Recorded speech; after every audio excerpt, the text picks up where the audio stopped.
And joining me now live via Skype, I have public finance analyst Olusegun Elemo. Good to have you on the breakfast show today. Thank you for having me. Now, the president of the European Central Bank is calling for a global attention in terms of a response strategy to this development that we have at hand right now. Cryptocurrency seems to be one that's come to stay, but we need regulation. That is what is happening, irrespective of whatever tendencies we have here, fraudulent elements also trying to take advantage. It still remains one of the areas of emerging sectors that we have to look at, so the need for regulation. Your thoughts on this move?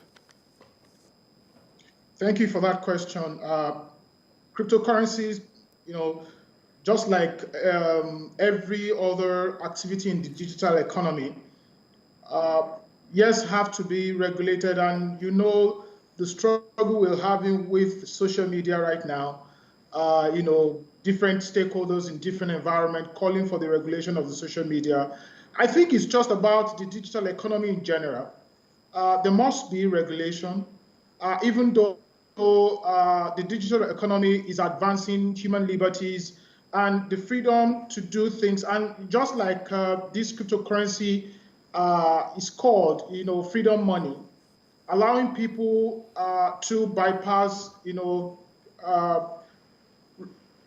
for instance, restrictions that ordinarily would have been placed by, central banks of different countries. I think that I'm of the opinion that in order not to allow, fraudulent activities to hijack, regular trading and exchanges and transactions via, fiat money, there must be regulation, there must be control. And it's not just cryptocurrency, it's not just social media. The digital economy, must come under the radar of, constitutional government, constituted government.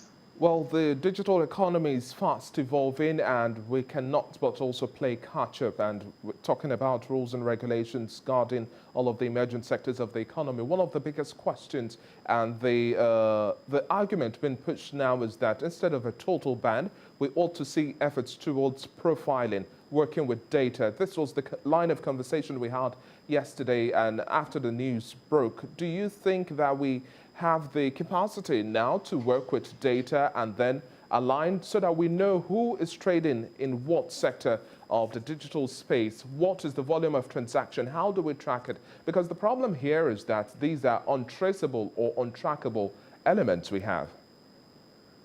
Yes, as you know, the cryptocurrency is secured, by certain features, cryptography and the likes, and it makes it difficult for constituted governments to be able to trace and track whatever transaction is happening. Yes, we should, that is ordinarily should be the ideal thing, to begin to work with data. But as you know, Nigeria is struggling with data right now. And I think that's the whole essence of the NIN registration, to allow us, gather and build that robust data that will enable, the Nigerian government to track, some of these things. Well, of course, we already have the BVN and other security features that could allow financial institutions to be able to track these things. But the truth is, it is not only the Central Bank of Nigeria that has done this. Mind you, the Central Bank of Nigeria had sent a regular since 2017. Exactly. I believe this is just a reminder to these financial institutions. Exactly. China had done it, India had done it, Iran had done it, Bangladesh had done it, and several countries even in Africa, Zambia and Uganda had done it. But the difference here is that when you have such huge population, unemployed and living in poverty, you cannot compare yourself with China. For instance, the GNI per capita in China is about $16,000.